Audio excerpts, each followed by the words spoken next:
उत्तर प्रदेश के वजीर आला योगी आदित्यनाथ ने समाजवादी पार्टी को तनकीद का निशाना बनाया। योगी आदित्यनाथ ने कहा कि सरदार वल्लभ भाई पटेल की मवाजना जिन्ना से करना तज़हीक आमेज फ़ाल है। योगी ने कहा कि वल्लभ भाई पटेल ने मुल्क को मुत्तहिद किया है। पीएम मोदी की सरबराही में इसी मकसद के हुसूल के लिए सरगर्मियां अंजाम दी जा रही हैं।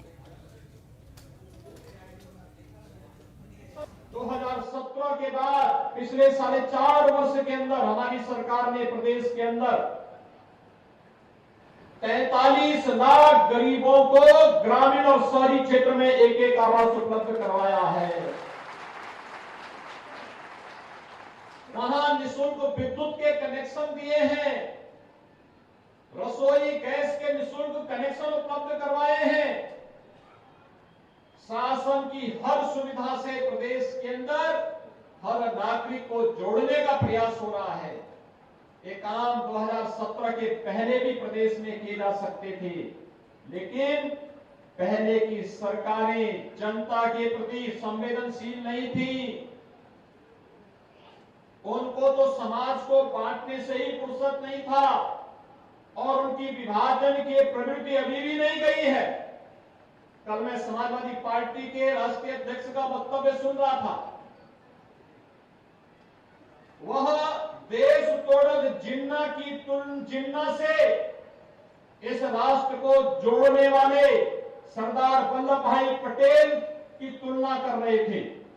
भाइयों बहनों, ये वक्तव्य अत्यंत शर्मनाक है।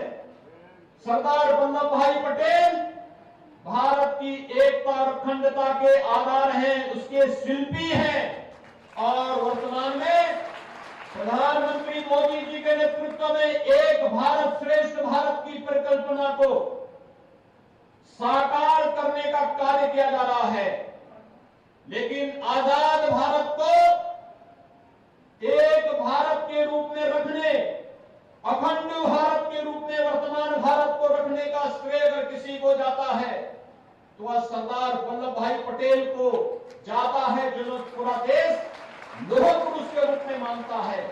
लेकिन कल उनका वह विभाजनकारी मानसिकता एक बार फिर से सामने आ गई, जब उन्होंने सरदार पटेल को जिन्ना के समकक्ष रख करके देश तोड़क जिन्ना को महिमामंडित करने का प्रयास किया है। मुझे लगता है भारत की जनता विभाजनकारी मानसिकता को कभी स्वीकार नहीं करेगी और उत्तर प्रदेश की जनता